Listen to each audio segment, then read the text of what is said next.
Kemi rastin me ndëgju për juve, kur ju prisni një imam të Kosovës që sot akuzohet për vepra trona penale.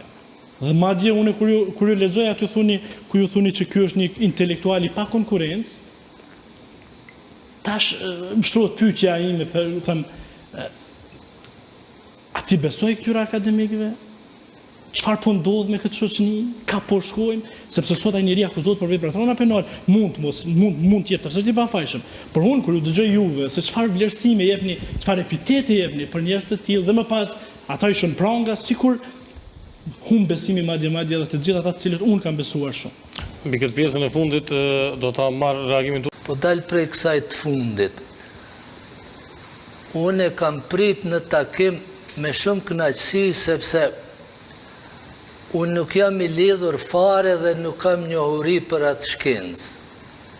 Si edhe për shkencat shoqërore, unë nuk mund të them që jam kompetent në ndonjë temë që ta flasim. Po për ngjarjet po, dhe po ju them që kur në 2-3 takime që i kam pas dhe kam shku në promovim të veprave, është tepër produktiv, nuk e thëmë cilësinë, metodologjin që i shkruan veprat e tij është e shkencës së sotit. Është e shkencës së sotit. Në përmbajtje. Kur, as gjatë promovimit kur kam qenë unë i pranisëm një herë dy, ose në takim me mu, ai nuk ka përmend një fjalë me të cilën e ka fyj ndonjë besim tjetër fetar ose ndonjë individ. Kur.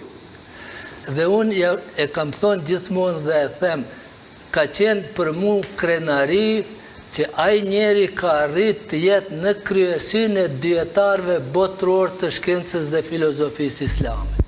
Unë si të